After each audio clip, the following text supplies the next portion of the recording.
Barrister সুমনের যাত্রী চাউনি ভাঙচুর করল দুর্বৃত্তরা। প্রিয় দর্শক, আসসালামু আলাইকুম। কিছুদিন আগে আমরা দেখেছিলাম ব্যারিস্টার সুমন যখন এমপি হয়েছিলেন তখন পুরাতন একটা যাত্রী চাউনিকে পর্যটকদের জন্য ভালো একটা রূপ দিয়েছিলেন, সুন্দর করার জন্য অনেকগুলো টাকা খরচ করেছিলেন।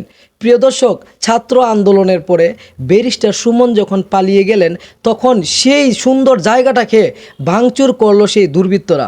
প্রিয় দর্শক, ভিডিওটা দেখে আসি, তারপর এই ভিডিও সম্পর্কে কিছু কথা বলবো। এই জিনিসটা শ্রমিক দিয়ে কাজকর্ম করে এই যে বাইন গেলাইছে, এটা অনেক খারাপ করছে। এটা দুঃখ করলাম আর কি। হ্যাঁ, এত ভালো লোক হইয়া, এত ভালো সাপোর্ট হইয়া, হ্যাঁ কেন বাংলো। এই যে এখানে আমাদের সাবেক এমপি মহোদয়ের প্রিয় দর্শক, আপনারা ভিডিওটা দেখলেন, কি বুঝলেন ভাই? এটা আমাদের চুনারুঘাটের সম্পদ। চুনারুঘাটের সম্পদকে যদি আমরা এইভাবে নষ্ট করি তাহলে তার মানে কি ভাই? আমাদের বোঝা উচিত হয়তো ব্যারিস্টার সুমন ভুল করেছেন। তাহলে আমাদের উন্নয়ন কি ভুল হয়েছে? ব্যারিস্টার সুমন আমাদের চুনারুঘাটের উন্নয়ন করেছেন, সেইটা কি ভুল করেছেন? প্রিয় দর্শক, কে এইরকমভাবে কাজ করতেছে, এইরকম চুনারুঘাটের ক্ষতি করতেছে, ওই তৃতীয় পক্ষটাকে বের করতে হবে। এখানে নিশ্চয়ই কোনো এইরকম কোনো দল আছে যেই দলটা চুনারুঘাটের ক্ষতি চাইতেছে, চুনারুঘাটের মানুষের ভালো চাচ্ছে না। প্রিয় দর্শক, এমন সুন্দর একটা জায়গা, যে জায়গাটার মধ্যে ছিল এবং অপরিষ্কার মূলমূত্রের জায়গা, সেই জায়গাটাকে পরিষ্কার করে ব্যারিস্টার সুমন পর্যটকদের জন্য একটা সুন্দর জায়গা করে তুলেছেন, যে জায়গাতে পর্যটকরা এসে সেলফি তুলে, ছবি তুলে এবং সেই জায়গাতে সময় কাটিয়ে পর্যটকরা খুব আনন্দ পায়। প্রিয় দর্শক, এইরকম একটা জায়গা ভাঙচুর করার মানে কি ভাই? এটা আমাদের চুনারুঘাটের সৌন্দর্য, এটা আমাদের সম্পদ। প্রিয় দর্শক, এই সম্পদগুলোকে কারা নষ্ট করতেছে?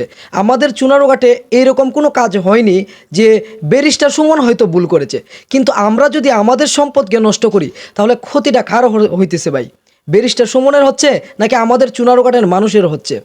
আজকে যে এই পর্যটকের জায়গাটা, সেই যাত্রী ছাউনিটা ভাঙচুর করতেছে, এইরকমভাবে আবার অপরিষ্কার করতেছে, তাহলে কি এখানে পর্যটকরা আসবে? এখানে কি বাহিরের মানুষগুলো আবার ঘুরতে আসবে? আপনারাই বলুন। এই সৌন্দর্যটা যদি আমরা ধরে রাখতে না পারি, এই সৌন্দর্যটা যদি আমরা রক্ষা করতে না পারি, তাহলে আমরা কিসের জন্য ভাই? এইসব কারা করতেছে তাদেরকে খুঁজে বের করতে হবে এবং চিহ্নিত করতে হবে এবং তাদেরকে সঠিক শাস্তি দিতে হবে।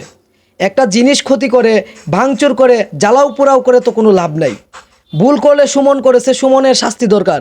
আমাদের চুনারুঘাটের উন্নয়ন করে তো ভুল হয় নাই, সে কি আমাদের চুনারুঘাটের উন্নয়ন করে ভুল করেছে? তাই প্রিয় দর্শক, বিষয়টা দেখে আমার খুবই খারাপ লাগলো যে এত সুন্দর একটা জায়গা নিজের অর্থায়নে অথবা সরকারের অর্থায়নে একটা উন্নয়ন হয়েছে, সেই উন্নয়নটাকে আমরা ক্ষতি করে আমাদের নিজের ক্ষতি আমরা নিজেরাই ডেকে আনতেছি। প্রিয় দর্শক, আপনাদের মূল্যবান মতামত আমার কমেন্টে জানিয়ে দিবেন। এইসব কাজ যারা করতেছে তারা আদৌ কি মানুষ নাকি তারা জানোয়ার? দর্শক শ্রোতা, আপনারা একটা জিনিস চিন্তা করেন, সুন্দর জায়গা সবাই ভালোবাসে, এটা আমাদের চুনারুঘাটের সম্পদ। আজকে চুনারুঘাটে যদি একটা রাস্তা হয়, একটা মসজিদ হয়, ভালো একটা জায়গা হয়, পর্যটকদের জন্য ভালো একটা জায়গা হয়, যেমন আমাদের চুনারুঘাটে সাতচুরি রয়েছে, সাতচুরি জাতীয় উদ্যান রয়েছে, সেটা হচ্ছে আমাদের জন্য একটা গর্ব। এখন কি আমরা সেই জাতীয় উদ্যানকে জ্বালিয়ে পুড়িয়ে ছারখার করে দিব? তাহলে বাহিরের মানুষগুলা কি বলবে? তারা কোথায় আসবে? আমাদের সৌন্দর্যটা যদি আমরা রক্ষা করতে না পারি তাহলে আমরা মানুষের কাতারেই পড়ি না ভাই, আমরা তো মানুষের কাতারেই পড়ি না। এটা চুনারুঘাটের একটা উন্নয়ন, চুনারুঘাটের একটা সৌন্দর্য, এই সৌন্দর্যটাকে আমরা রক্ষা করতে পারতেছি না, এই সৌন্দর্যটাকে আমরা নষ্ট করে ফেলতেছি। কেন ভাই? ব্যারিস্টার সুমন আমাদের কি করেছে এমন যে আমরা সে যদি ভুল করে থাকে তাহলে তাকে শাস্তি দিতে হবে? তার উন্নয়নকে কেন আমরা শেষ করে দিব? এটা কার ক্ষতি হচ্ছে? এটা আমাদের নিজেদের ক্ষতি হচ্ছে। আজকে যদি সে একটা রাস্তা করে যায়, সেই রাস্তা যদি আবার আমরা ভেঙে ফেলি তাহলে আমরা চলাচল করব কিভাবে?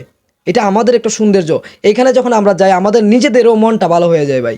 বাইরের মানুষগুলো যখন আসে তারা বলে, না, চুনারুঘাটে একটা সুন্দর জায়গা রয়েছে, যেই জায়গাতে বসলে খুব ভালো লাগে, মুক্ত বাতাস খেতে পারি এবং সেই জায়গাটা আমরা সুন্দর সুন্দর ছবি তুলতে পারি। এই জায়গাটাকেও নষ্ট করে ফেলতেছে দুর্বৃত্তরা। প্রিয় দর্শক, এই কাজগুলো আমাদের বন্ধ করতে হবে এবং তাদেরকে চিহ্নিত করতে হবে। তারা অবশ্যই ভালো মানুষ নয়, যারাই এরকম কাজ করে তারা অবশ্যই ভালো মানুষ নয়, তাদেরকে আইনের আওতায় আনতে হবে। কেন তাদের এইরকম করে কী লাভ? অবশ্যই তাদেরকে তৃতীয় পক্ষ ইঙ্গিত দিচ্ছে যে আমাদের চুনারুঘাটটাকে বিশ্রী করার জন্য, নষ্ট করার জন্য, ধ্বংস করার জন্য। প্রিয় দর্শক, যদি ভিডিওটা ভালো লাগে একটা শেয়ার দিবেন এবং আপনাদের মূল্যবান মতামত আমার কমেন্ট বক্সে জানিয়ে দিবেন। যারাই এইরকম একটা কাজ করে তারা কি আদৌ কি ভালো মানুষ বা ভালো কাজ করতেছে? দর্শক শ্রোতা, ধন্যবাদ সবাইকে।